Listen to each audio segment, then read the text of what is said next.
back vibe, baby.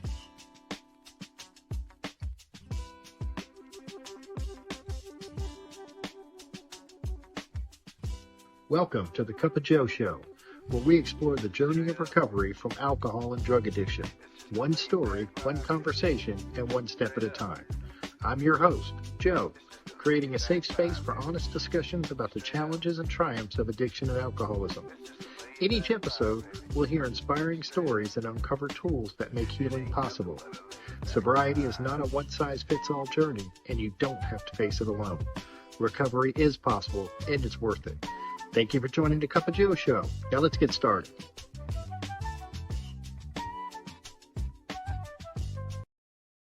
Hey, everybody. Welcome back to the Cup of Joe Show. I'm excited about my guest today, Yonah G, who's been sober since May 1st, 2011, and living proof that recovery can lead to a life of love, laughter, and the occasional cat hair. Yonah met his wife, Leslie, also on the program on Tinder, and together they're walking the path of recovery, raising two awesome boys, ages 6 and 11. His life is made even fuller with 3 cats, a garden that's always growing, and the excitement of mountain biking. Yonah also loves to tinker with things and proudly wears the title Jack of all trades, master of none. He brings gratitude to everything he does, especially recovery, and I'm grateful that he decided to share his experience, strength, and hope with us today. So grab a cup of coffee, settle in, and let's get into it. Yonah, how you doing today? I'm doing great, man. Thanks for having me on. I'm so glad that you decided to join us. So what was it like growing up, Yonah? That's all right. It's funny. When I first got here, I would have told you it was really miserable. And it was really difficult. The longer I'm sober, the more clear I can see things. And the truth is, I had a really good childhood. I've got 2 loving parents, still married today, 3 older siblings that all loved me, but I just couldn't feel it, and I struggled a lot as a kid just to feel comfortable in my own skin. I know that's, a common thing with a lot of us, but my family were very religious. I grew up in an orthodox Jewish home, and I did not want any part of that. And so most of my struggles were mostly of my own making, of being in those schools and having to go to synagogue every weekend and just not feeling like I fit in with, the people that I was surrounded by. I'm a firm believer that I would have killed myself as a teenager had I not found drugs and alcohol, just because life in my skin was just so unbearable, that once I finally found drugs and alcohol, it made everything seem great. It made life seem doable, but that's kind of the long and short of it. What? Well, and I'm glad you mentioned the drugs and the alcohol. Not that I'm glad that you did them. I'm just saying, Yonah, but what was, I know, a great life as a result. Truthfully. Yeah, I get that part. I guess I was, how old were you when you first felt the effects of the drugs and alcohol? The first time I really felt the effects. So being Jewish, there was alcohol around all of the time. I had lots of drinks as a child. I don't really remember really feeling the effects. Probably the first time, but I was that kid that they said don't sniff glue. I would try to sniff glue. Don't, do this. I would try to do it. And I don't know that I felt any effects from any of those things. But the first time I really got high, and I remember it, I was about 14 or 15 with 2 of my best friends, and we found acid. And I have older brothers. So one of my older brother's friends provided it to us. And we loved it. From day one, we were tripping like that whole summer. We were 14 or 15 and CITs in camp. And, that was my first real high. And I just remember thinking all they've ever told me in school is a lie. They always said, if you do it one time, you're going to be addicted for life. And no, this is the greatest thing I've ever experienced in my life. Why would they hide this from us? And so truthfully, that just started. I just was whatever comes my way, I'm going to do it. I'm going to try it. In that fall, we found weed. And then from day one, it was all day, every day for me, as often as I possibly could. And whatever I could find, I would take. I don't think I've ever said no to anything that was offered. Did you, How did you feel back at that time? Like, and like, were you fitting in then? What did you find like your people? Is that? Well, I mean, those two best friends. I mean, we were kind of the same. We're all brought up in the same religion. Kind of went through that same stuff, but we were just like partners in crime, literally and figuratively. Unfortunately, one of them is dead today from an overdose, and the other one I haven't spoken to in years. But most likely all three of us are alcoholics and addicts. And I mean, we were just like thick as thieves, and our goal was just to get loaded every single day as often as possible, any way that we could, whatever that meant doing. Like, that's what we did to do that, and I did, to further your question though, but that's when I did start to feel like, okay. I mean, through high school, I was pretty much loaded every day, on something or somehow. But the funny part is I still don't think that I really felt like I fit in. Looking back, I went to a very small all boys school, just to give you an idea. So looking back, I was one of the quote unquote popular kids, but I did not know that at the time. I just remember feeling very insecure, very inferior, very just uncomfortable. But at least when I was high, I didn't care that much, if that makes sense. Yeah, no, I can relate. I really can relate. I always say it was like, best way I can describe the way I felt is if you've ever ridden in a car with somebody that you don't really know very well, and it's very uncomfortably silent. That's like how I felt my whole life. Yeah. I was and it was me. 100%. But it let me come out to play. Did you have any consequences back then, Yonah? Not really. I graduated high school barely. I really don't know how. But a big part of my story, I am very good at flying under the radar. And so I did a lot of that. I had a lot of my friends, like there were 17 kids in my graduating class. So I don't know how I did, but I did. There were a lot of my friends who got kicked out of the school for much less than I was doing. I think it's funny. I had a girlfriend when I was like 19, and she asked me one time, are you really nice to people's face so that they don't see what you're doing behind their back? And she pegged me. And that's kind of how I was. I would put on this front of this good, respectful kid. And as soon as you turned your back. And so I think that really saved me in a lot of that stuff. My parents also were completely oblivious to drugs and alcohol. So they really had no idea what I was up to. And that kind of helped me too. So at that point, no, I really didn't have any consequences. It wasn't until probably college. So what happened in college? So I basically got as far away as I could. I grew up in New Jersey, and so I got into a school in New York City. What part? I have to ask you, what part? Passaic. I grew up in East Windsor, New Jersey, Central Jersey. There you go. So yeah, northern New Jersey. Yeah. And I got into Queens College in New York, only because at that time, if you got over like 1,200 on your SATs, you were guaranteed acceptance regardless of your grades. And so that is the only school I got into, because I did very well on my SATs, thanks to a lot of prescription stimulants. I told you it was going to happen. That's my son interrupting. I see. Thank you. Thanks to the prescription medications, stimulants that my friends were all prescribed that they did not want to take. So I went there, and I don't know if you can relate to this. Have you ever told a lie for so long that you started to believe it? 100%. So I've been sober for almost 14 years now. For about 10 or so years of my sobriety, I've been telling in my story that I graduated. I did not graduate college, but I did almost 5.5 years of college. Well, I went back and did the math just a couple years ago, and I was in school for about 2 years at best. But I had been lying about that for so long, trying to impress people, that I believed it to be true and forgot that it wasn't actually true. But basically that was the main consequence. I just was too high or too strung out or sick to go to class most of the time. I mostly took art classes and still couldn't even pass them or show up or do the work. So I basically had to drop out in a year and a half because, I just could not keep it together. Now, it's funny. I wouldn't have told you that was a consequence until years later, but that's when it started. And so I ended up in my first rehab at 20. And that was probably the first consequence of it. And then, I was not interested in that rehab.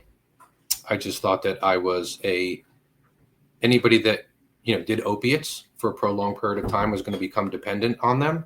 But I was not an alcoholic and I was not a drug addict. And if they would just kind of wean me off of the opiates and, address my anxiety and my depression with some anti-anxiety medication and give me some therapy, I would be okay. And I was going to drink and I was going to smoke weed. I told my counselors that. I thought that they had agreed with me. Looking back, I think they were just like, good luck, man, if you think that's going to work. You couldn't have told me anything. I was 21 years old and bulletproof, And so I got out of that treatment center, and that's what I proceeded to do, is to continue to drink and smoke weed, but then started losing jobs as a direct result of my drug use and my drinking. I went back to school again, couldn't do it. I think I made it a semester and a half before I dropped out again. Moved here to Atlanta. And then I lost, this is a funny story, but I was working for Enterprise Rent-A-Car, and I was detailing cars, and I had started doing it when I was in Florida. And on one of my breaks, I smoked a joint, and I didn't realize I was standing next to the air conditioning unit, like the intake. So the entire office, obviously got filled with the smell. And I came back inside, and my boss was like, "Hey, Yonah, why does it smell like weed in here?" And I was like, "I don't know. That's weird. I was just smoking a cigarette." And so I got fired. And I remember thinking, this is the first real consequence I've ever had as a direct use. So I'm going to stop smoking weed. I'm just going to drink and do heroin because weed is clearly a problem. I mean, just insane. We do think that way, man. That's we do think that way. Several more treatment centers until I finally got sober, but yeah. I can't imagine, Yonah.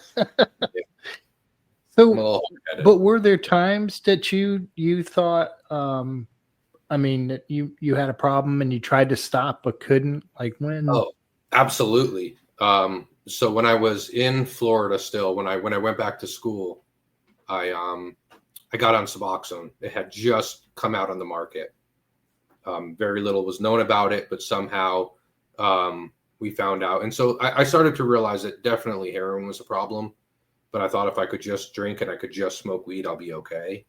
And so I started, and really, I had been doing it for years before that, but trying to detox myself all of the time on the weekends from the opiates, and then just try to hold it together by drinking and smoking weed, because totally sober was not an option for me in my head. And so, I did try, and I would go to AA meetings here and there, but the truth is I just thought AA meetings were an extension of treatment. Like when they didn't want to do counseling, they would just send you to AA. It was like another form of counseling kind of. I came late. I left early. I didn't talk to anybody. I took at least 2 cigarette breaks and probably a pee break in a 1-hour meeting. So clearly I wasn't really interested. Right. But I did. And when I moved to Atlanta, I would go to meetings, but like I said, that's what I would do is I would come late. I would leave early. I wouldn't talk to anybody. If I got a sponsor, I would lie to them. I knew I had a problem, but I wasn't willing to do any of the AA stuff. And then, I started this in and out of treatment centers, and I started to believe that I was an alcoholic and I was a drug addict. The problem for me really is that, and I guess the truth is I knew it for a long time that I really did have a problem. I just didn't want to admit it. Mostly because when I went to AA meetings, you talked about God, and when people talked about the way they drank, the way that they used, the way that they felt, I totally related. I'm like, yeah, I know that is me. But you're telling me my solution is God. And now That's not going to work for me, even if I wanted it to, which I don't. But now you're stupid, like the people I grew up with. Like, and I would usually leave the meeting if it was a meeting where they were talking about God, or I just would shut down and not hear anything that was said, because that couldn't possibly be the solution for me. I thought it would be therapy, antidepressants. I've gone all of that route. I have 5 tattoos that I thought would magically keep me sober. That didn't work either. I mean, I tried everything I could possibly think of other than God, and unfortunately AA, NA, whatever, was all talking about God. So I could not reconcile how this would possibly work. What changed? What changed, Yonah? Like what? What finally changed? I think I was just so beaten. I had gotten to a point where, and this is, multiple treatment centers in and out or around AA for about 7 years. So I was 27 at this point. I hadn't used or drank in a few months. I don't really know how long. I go with May 1st, 2011, like I said earlier, as I picked that with my sponsor. The truth is, I don't really know when the last day I got high was. I also lied to him. I'll tell you about that in a minute, about my sobriety date, because I hadn't done heroin in a year and a half, but I was drinking and smoking weed and doing other stuff, and I thought somehow I was sober because I didn't do my drug of choice.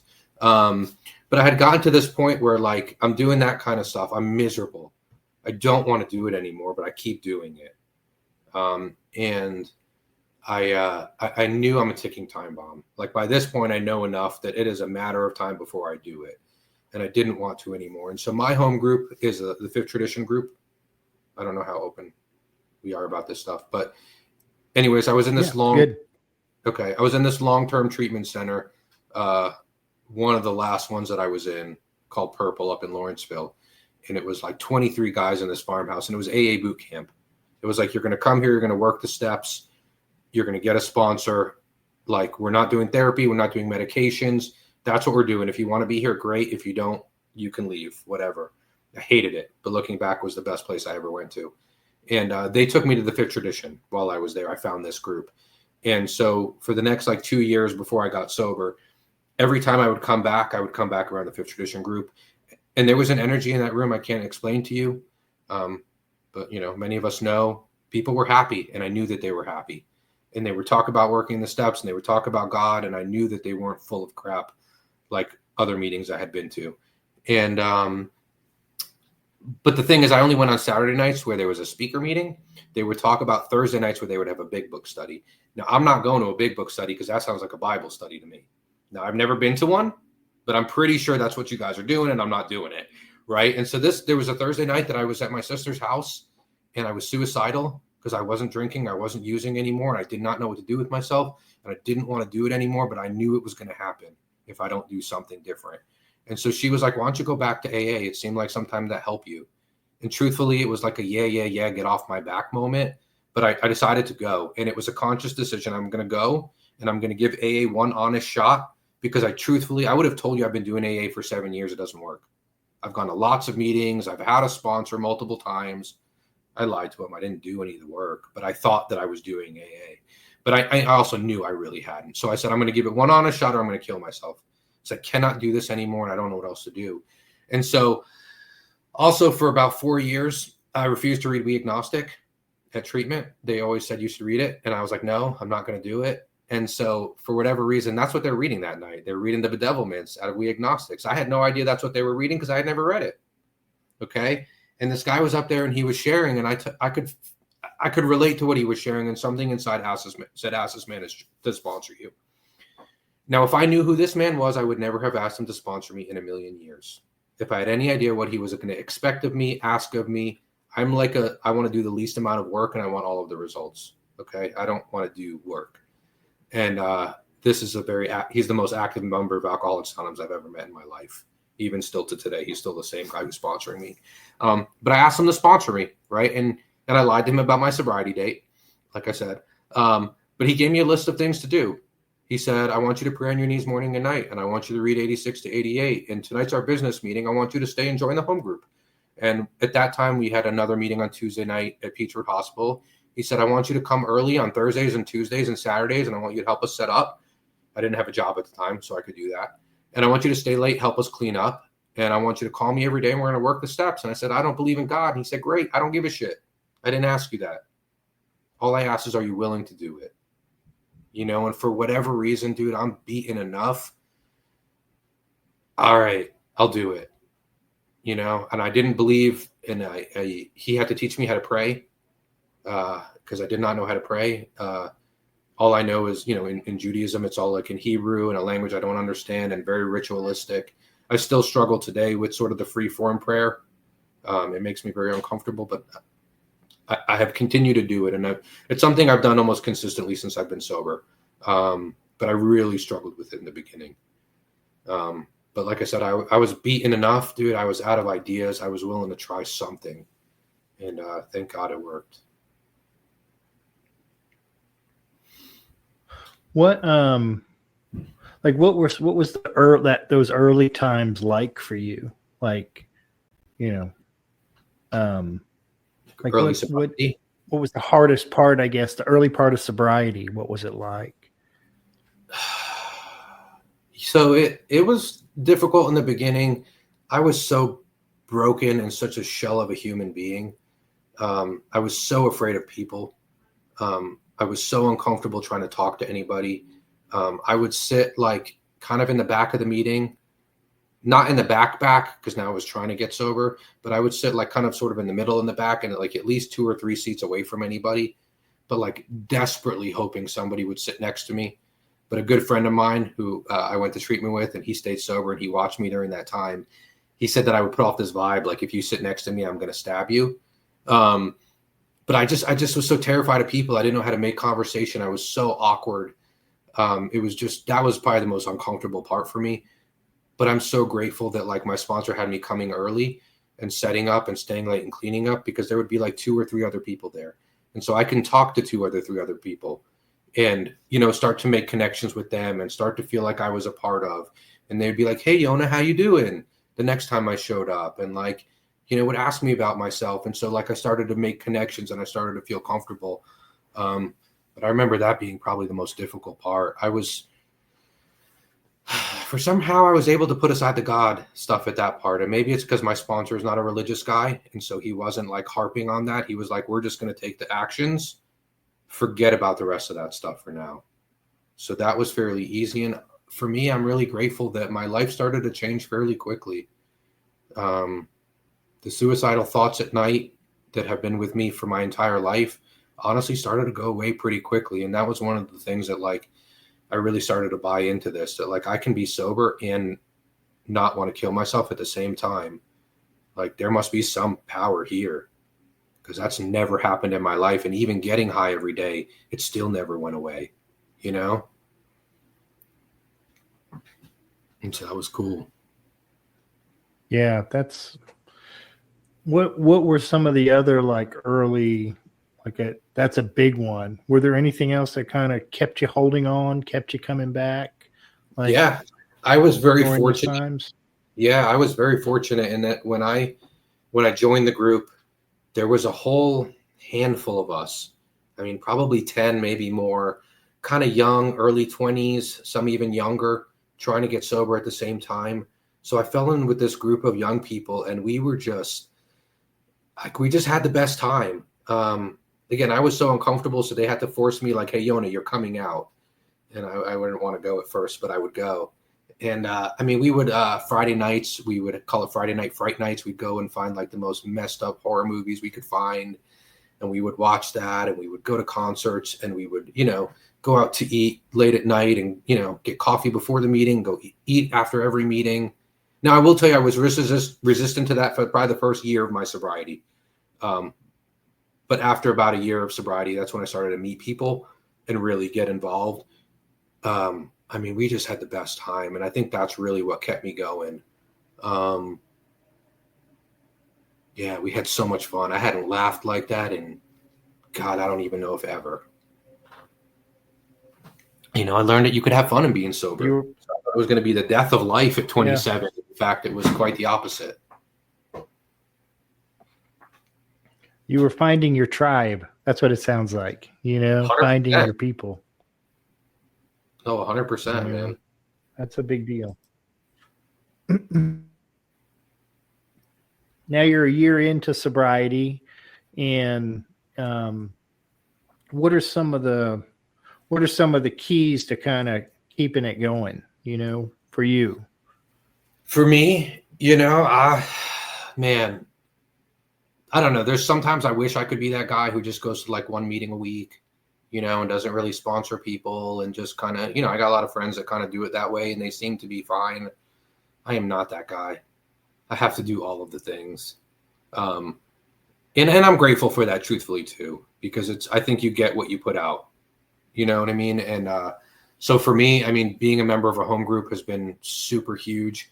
That was something I was not willing to do for a really long time. I thought that was for the losers who don't have a life. Now, I was single, hadn't had a relationship in years, had no friends left, right? My sister's the only person who will talk to me. I don't have a job, but I'm judging everybody else who has a home group. You're a loser. I'm too cool for that, right? But that's been one of the greatest things. And honestly, having a service commitment, I mean, I've had a service commitment probably every single month since I've been sober in some way or some sort. And if I didn't, probably the first 4 years of my sobriety, I was there every single Thursday, Saturday, setting up and staying late and cleaning up, whether I signed up to do it or not. Once I met my wife and my life really started to take off, it's been more difficult to do that. But until that kind of stuff happened, that's kind of what I did. I showed up on a regular basis. I've been sponsoring guys since I worked the steps, which we did fairly quickly because this time I was ready and I was willing to do it. And the main part for me is continuing to stay active. Unfortunately, or fortunately, my head gets really loud very quick. It tells me all kinds of stuff. And so I have to stay engaged.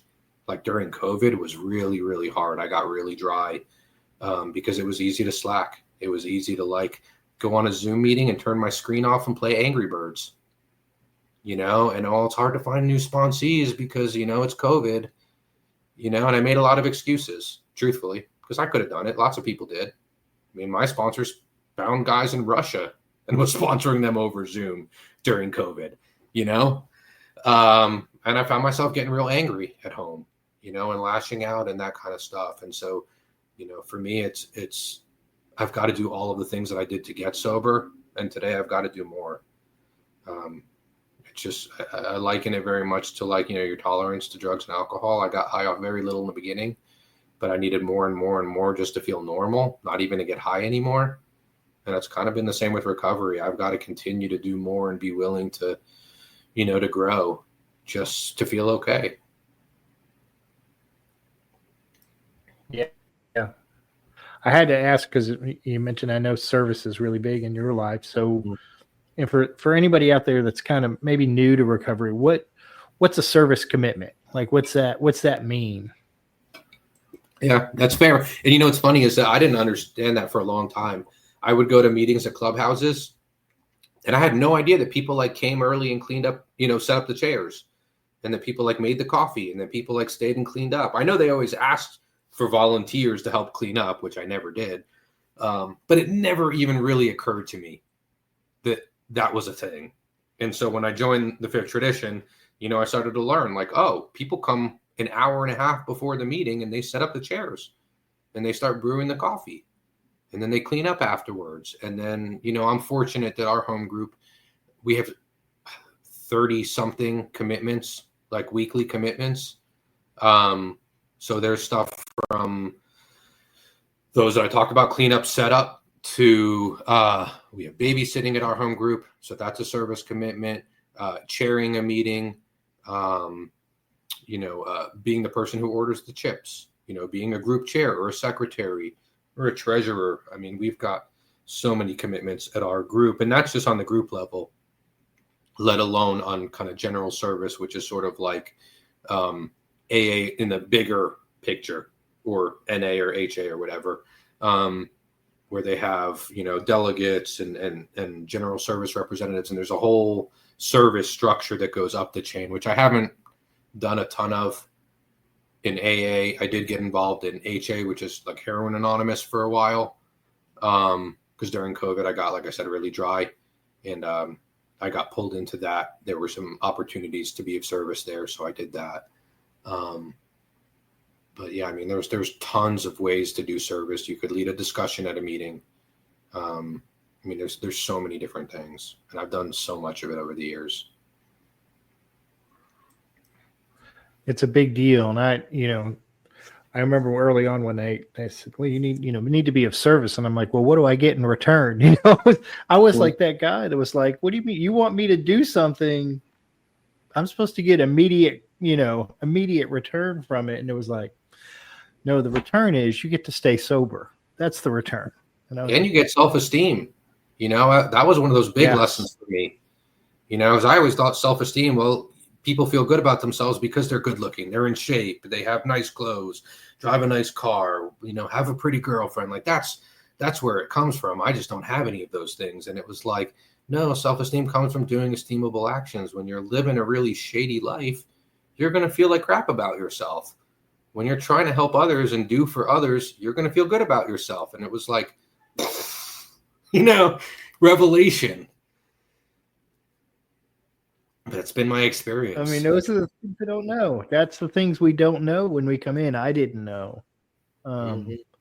How did you begin to rebuild trust with friends and family and people in your life that you cared for?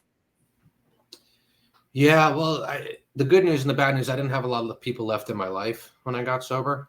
Like I told you, my two buddies, one of them died right before we turned 30, like a month shy of his 30th birthday. I was a couple years sober by the time he died, but we could not see each other anymore because anytime we did, one or the other was trying to get sober and we'd convince the other one to get loaded. So we kind of had to stay away from each other for a few years, but we would talk on the phone every so often. But like here in Atlanta, I didn't have any friends left. I hadn't had a girlfriend in years. My sister was pretty much the only person that would talk to me on a regular basis. I had coworkers, but whatever. And I had a roommate whatever. So my life was quite small by the time I got sober. But with my parents especially, there was a lot of work that needed to be done. I love my parents to death. And we've got an amazing relationship today. I honestly have a better relationship with my parents than my siblings do. And none of them are alcoholics or drug addicts. My dad's got dementia and my mom's got some other health issues. And I'm the one who's on their bank accounts. I'm the one who's signing for them. I'm the youngest. I'm the only one without a college degree. I'm the least person you should be asking to do this. I kept telling my dad, I'm like, I'm the one who stole all your money, right? But I've got an amazing relationship with them today. And truthfully, one of the things that my sponsor had me do early on, which is kind of funny, is so I told you my parents are Orthodox Jews, so he had me call her every Friday before the Sabbath to wish her, like a good Sabbath and stuff. And then she would call me on Saturday nights. There's a prayer you say at the end of the Sabbath. And we still do this. I mean, we're 14 years later. We still do this every week. If I'm out of town or something, I'll get a voicemail. But I somehow will call them always. When I show up, I mean, that's been one of the biggest things. I was the son that I never was. We moved them down here about 10 or so years ago. My sister and I live here now in Atlanta. And, I help take care of them. They need something fixed at the house. I show up and I fix it. To the best of my ability. I'm not going to make it seem like I'm perfect. There's plenty of times I've, shirked responsibility because I just didn't feel like doing it. But 99% of the time, I show up. I do what I'm asked to do, whether I want to do it or not. We do the holidays together. One of the funny things is when I made amends to my parents, the only thing that they asked for me, they wouldn't take money or any of that kind of stuff, was that I marry a Jewish girl. And I was aghast that they would even ask that. And I remember calling my sponsor, what do I do? What do I do? And he was like, well, look, I mean, if they ask you for $1 million, you don't have $1 million, but you can show up, and you can be a good son. And so my wife is not Jewish, and they love her. But that's, and they love my kids. Technically my kids are not Jewish according to their beliefs. But it's because we show up. we're there, we're respectful. That's been the biggest thing. I've tried my best to just stay consistent. I mean, that's one thing people probably know about me more than anything, the people that are in my life. I'm consistent. You know, if it's a Thursday or Saturday, you're going to see me at my home group. If you're ever looking for me, like, you know what seat I'm going to be in. Unless we're out of town, there's a kids sporting event or school event that we are at. I don't care if it's raining or snowing or whatever, you know, like, I'm there. And I think that's been like the biggest thing for me, is just trying my best to be consistent. And when I do mess something up, you know, I'll admit it, and I'll come back and you know, try to make it right. Because I'm not perfect. You know, I make lots and lots and lots of mistakes, but I try my best. And that's, I think, been the biggest key for me to earn. And it took a long time. God, I get sponsees all of the time. They're like, my mom doesn't trust me. I've been sober for 30 days, and she said this to me. And it's like, dude, it's going to take years. It's going to take years. At least that's been my experience of just showing up and trying my best, you know? Because there are a bunch of times that my mom particularly has like questioned me because I wasn't acting like she was now used to. And, you know, I told my sister a long time ago too, when I was getting sober, if you're wondering if I'm getting high or drinking again, ask me. If I understand why you're asking and I give you a reasonable explanation of what's going on with me, you'll know that I'm not. But if I get mad at you, how dare you ask me, and I turn it back on you, then you know. You know? And so I gave up a lot of my secrets and stopped, you know, just try to be face value. You know what I mean? And that's big too. My old sponsor would say, you know, he said, if you've been, you know, messing up for how many years, you know, and he said, if you can, you know, for me, it was 20 years or so. And he said, if you can put your life back together in 10, you'll be amazed before you're halfway through. He said, you know, 20 years of screwing up, 10 years to put it back together. That's pretty amazing, you know. 100%. I've been lying through my teeth since I could talk, you know. So it took a lot of time and showing up in my actions, not my words. That was a big thing that my sponsor harped on me, is they've heard it a million times. Show up.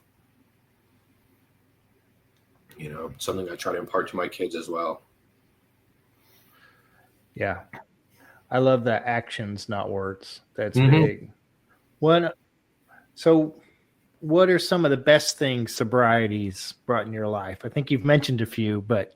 Yeah, it's funny. You know, like I said, man, I thought like sobriety was going to be the death of fun, and like my life was over. You know, I always looked up to, you know, like Kurt Cobain and Jimi Hendrix and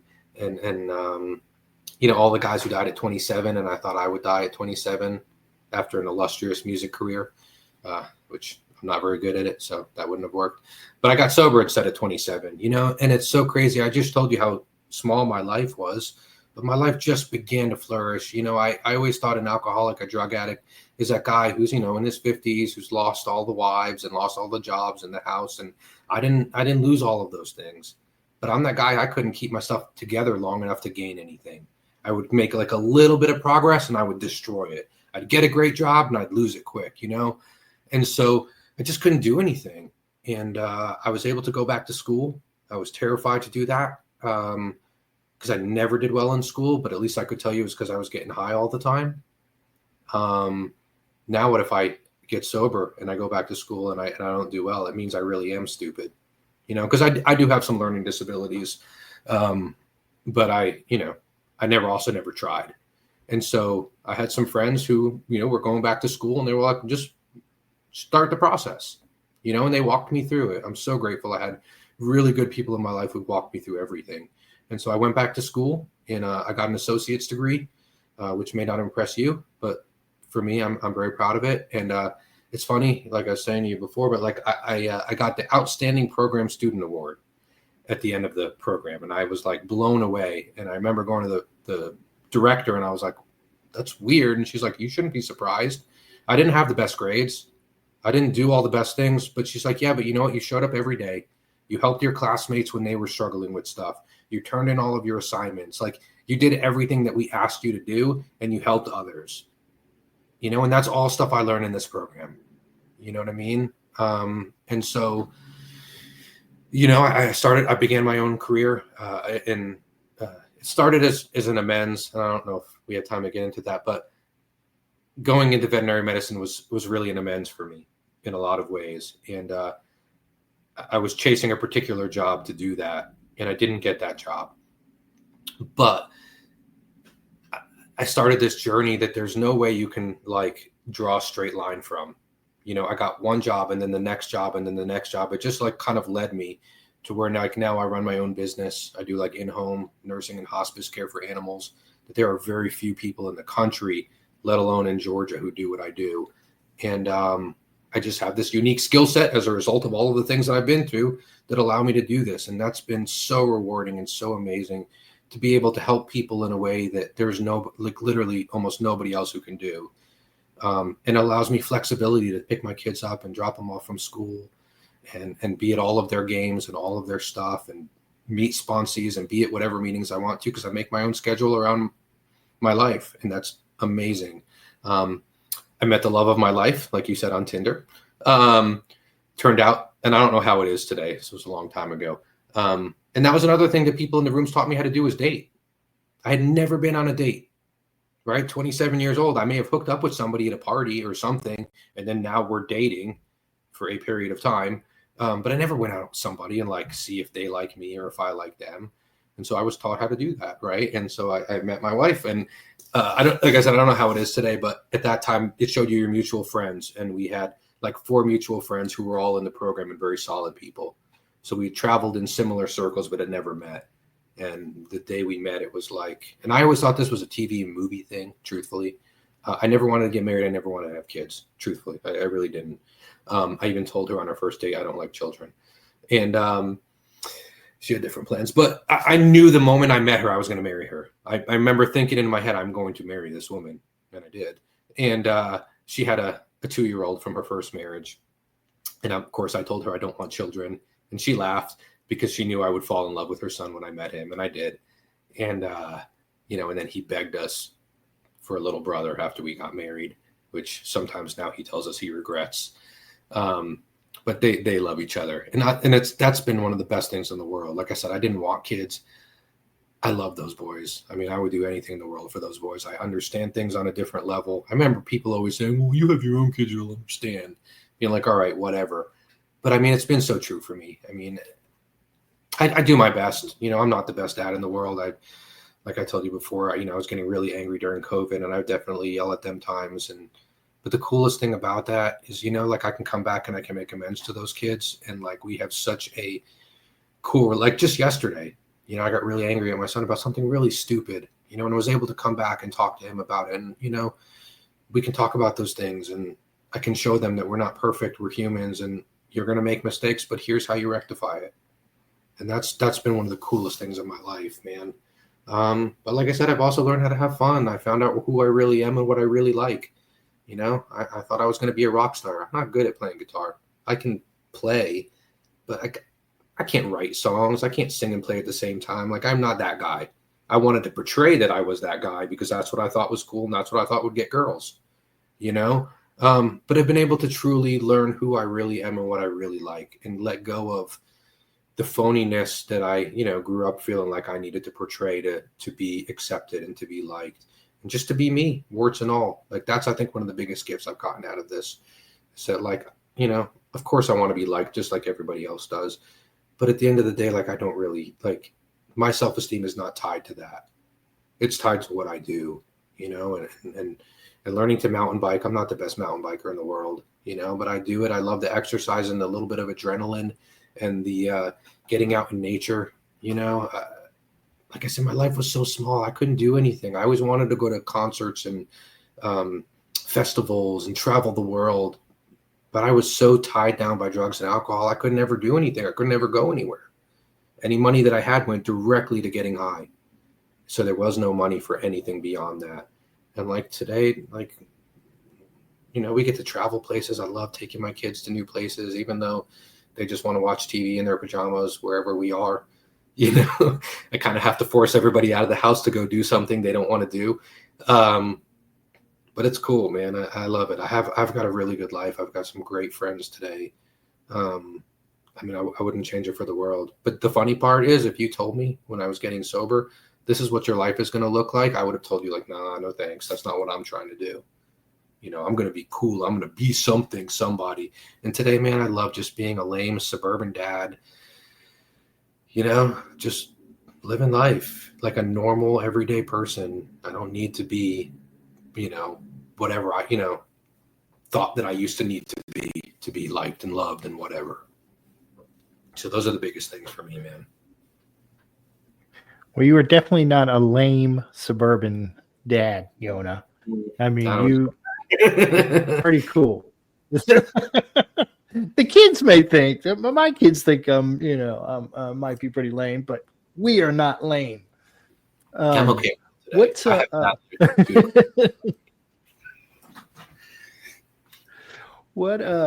what's your spirituality like today? You know? You know, that's something I still do kind of struggle with, to be honest with you. I have no idea what God is. I have less idea today of what God is than I even did when I got sober. I'm not religious. We don't go to synagogue or go to church. We do celebrate that. So it's funny, my wife, I tell you, she's not Jewish. She's as Christian as her family's as Christian as mine are Jewish. And so we partake in both families. We go to all the holidays for everybody. But to be honest, most of it for me, like I do pray every morning and every night still, and throughout the day. I absolutely believe 100% there is a power greater than myself that's out there. I just don't know what it is and what it looks like. Formalized religion still makes me bristle with antagonism most of the time, to be honest with you. I cannot give you words to express how violently anti-religious I was when I got here. I mean, I would have loved to argue with you, and I did many times at meetings, argue with people about God and religion and all of that stuff. I don't do that anymore. If it works for other people, God bless. Like, follow your heart and do what works for you. I have lots of sponsees who are religious in their religions of choice or of birth, and I have no problem with that kind of stuff. But for me, myself, it just never worked for me. It doesn't. I just doesn't feel comfortable. So I do my best to, you know, pray and meditate, and honestly, mountain biking, being out in nature is one of those big things for me that I feel filled up, and I feel connection with that power and what's out there. You know, I get lots of these little weird moments where like, I know something is out there. You know, I get these like little winks, I guess is kind of a way to put it. This might sound crazy, and it might be, but my birthday's November 11th, which is 11/11. Okay. And so I don't ever see it when things are going well. Okay. But when I'm going through a hard time, and it's not like I'm looking for it, but I will see 11/11 on the clock. Somebody will text me, it's 11/11. I'll be, you know, so I have a timer on or something, and I'll just look and it's 11/11. And it only happens when I'm really struggling, when I'm full of fear. Like, I just see it, and I take those things as kind of like nods of like, it's going to be okay, man. You know, and it always has been. I've survived 100% of the things I've been through. Like, you can't go from where I was to where I am today without some power. But what that looks like, I don't know. And I would like to tell you that I'm seeking all of the time, but I'm honestly kind of resistant to seeking a lot of the time. But I do find different things. You know, right now I have a buddy who sends me like a daily text from somebody else of, you know, kind of a morning meditation thought thing. I've gone through lots of books over the years. One of my favorite speakers, a guy, Don M. out of Louisville, Kentucky, who passed away. His big thing was stumbling in the right direction. And so he put out, after he died, some of his sponsees and friends put out this book. There you go. You got a copy of it. Exactly. So I did that for a couple of years. I was reading that every morning. And I try to find things that are not really religious, but just of what we're doing that are helpful. But I will tell you that just sometimes some of it still makes me, I'm like, I don't have words to express it. Just makes me cringe. And I try really, really hard to just kind of pray, like, you let me put what I have, my thoughts aside, and just see how maybe this can apply to me. And that's been the biggest thing for me. But more than that, I believe it's one of the forewords, you know, Bill talks about if the alcoholic fails to enlarge his spiritual life through work and self-sacrifice for others, you know, he I'm going to paraphrase and kill it, but, you know, like, I won't survive the certain trials and low spots ahead. And so I take that more to heart for me. It's not necessarily about God and seeking religion, but about work and self-sacrifice for others. That's how I really enlarge my spiritual life, is trying, to just get out of self and just try to help others. Even if I can think 1% of my day about somebody else, I'm doing better than I used to. Some days that's the best that I can do. But that's what I try, Yeah. Just serve, as best I can. Yeah. Yep. No, I think that's amazing and very honest, and my old sponsor Mike would be like, "Well, did you drink today?" No. He said, "Well, whatever you're doing, your program's working just fine." Yeah, I've stayed sober and very happy for the last, not every single day. There've been some rough spots, but I've survived them and done okay and been comfortable in my skin 99% of the time since I've been sober. So that leads me to believe that it's okay and it's working. Yep. So what would you say to somebody out there who might be feeling hopeless, Yonah? That there is hope, man. There is a way out. There absolutely is. It's worked for many, many, many, many people much smarter than I, and, it's funny. I had this guy years ago before I got sober. I was arguing with him about the third step meeting outside of a meeting one night, and I didn't have a sponsor. That was my favorite thing to argue with people about. And he said that AA is really easy for stupid people. They come in, they do what they're told, but people like me and you are just too smart for this thing, and totally went over my head. I thought he was agreeing with me with how stupid AA is and, how smart I am. But really what he just was saying is, man, why don't you just shut up and do what you're told? And maybe you'll recover too. And I wish I could tell you that I got it right away. I didn't. It took me about 2 years to really hear what he was saying. But that's the best thing, man. If you're hopeless, there's a way out, but it's going to take some work.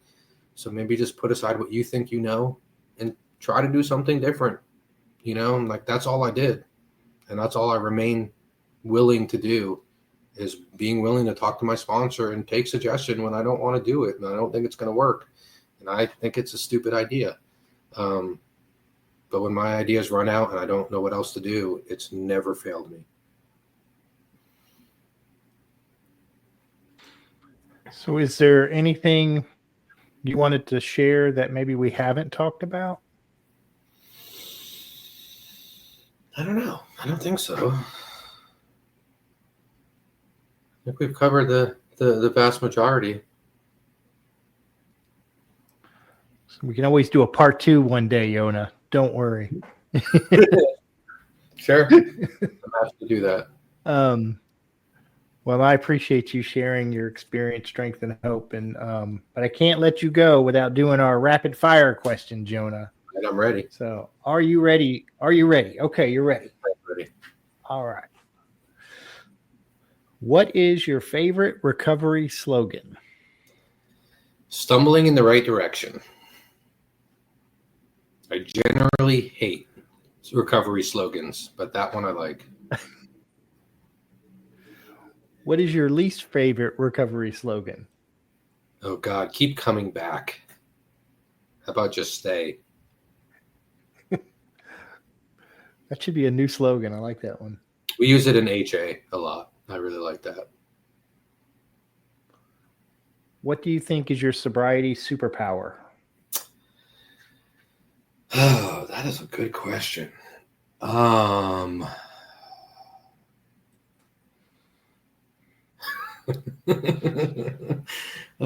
think my sobriety superpower is a 10-step, man. I make so many mistakes all of the time, but continuing to be willing to humble myself and trying to make things right. God, I hate it. But I think that is my sobriety superpower. It's admitting I'm wrong, which happens a lot. That's a good one. If you could say one thing to your former self, what would it be?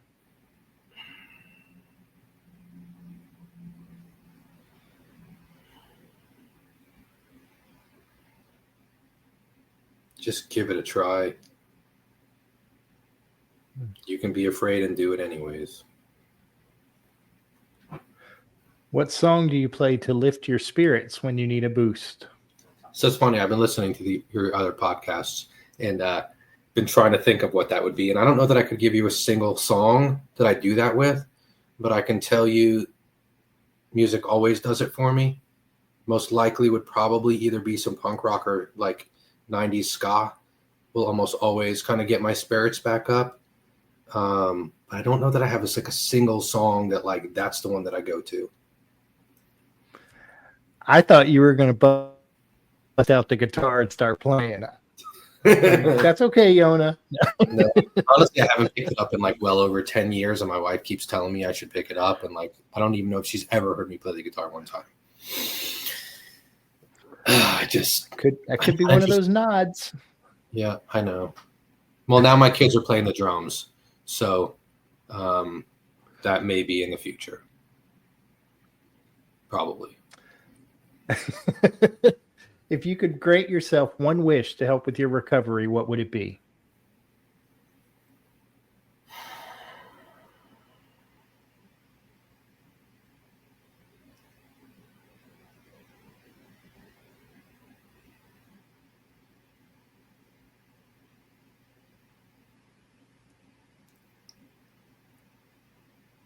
Probably to like make it easier for me to like not fight things like in my head, just to like be quicker to be willing to just like accept something and not like try to have to figure everything out before I'm willing to do it. I'm better about it today, but I wish it were easier. Yeah. What step do you love the most? Honestly, inventory, like 4 and 5. I'm lazy, so I hate the act of writing it down and having to go through it. And I don't like having to admit the things that are in there and see where I'm really wrong. But it is the most freeing, and there's just something connecting, whether I'm hearing an inventory or I'm doing an inventory with my sponsor, that there's nothing else like in the world where like I can feel free and connected with another human being on such a level that I just don't feel like exists anywhere else. And in a way that we can be free of this anger and resentment that like I watch my family members who are not alcoholics and they're struggling with something or mad at somebody and they just can't let it go and they'll keep it for years and it won't kill them. It'll kill me. But like, why would you have to, I'm so grateful we have a way to deal with that today. Like that is by far my favorite. Even though, like I said, I'm lazy and I don't want to do the work, but every time I do it, I'm so grateful that I did. What step do you love the least?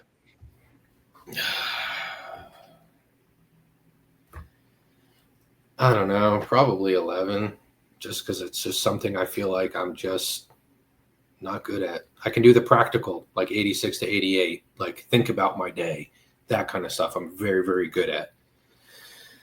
But I don't know, it talks about in the book, like, looking at people like, oh, I wish I had what that man, I wish I could believe like that man does. I don't. But then there's part of me that does, just because I don't even know how to begin to approach that. I have so much baggage in my childhood for religion that I don't know how to get past it. What is one of your favorite movies? Billy Madison, by far. I love Good that one. movie. I have a blue duck tattoo, if anybody knows that movie. I'm sure somebody does. Yeah. And if heaven exists, what would you like to hear God say when you arrive at the pearly gates? I think everybody's amazed it's taken this long for you to get here. Well said. Yeah. Thank you so much for sharing your story, man. It's been an honor to have you on, Yonah. Awesome. Well, thank you for having me. Visit the Cup of Show. Oh, you're welcome, brother. You're welcome. Visit thecupofjoeshow.net. A new episode is released every Thursday at noon. You can listen to the show on your favorite podcast apps, Apple, Podbean, Spotify, YouTube, and others. Just search for The Cup of Joe Show. Don't forget the like, follow, subscribe, and share because somebody out there needs to hear this today. Thank you all for listening. It's just a laid back We hope you enjoyed today's experience, strength, and hope. We are so grateful you decided to join us. Please share this episode with someone who might need it. Also, don't forget to like and subscribe. Remember, no matter where you are in your recovery journey, you are not alone. Reach up and reach out to someone. Please do not suffer in silence. Until next time, let's take it 1 minute, 1 hour, and 1 day at a time. Thanks for listening to the Cup of Joe Show.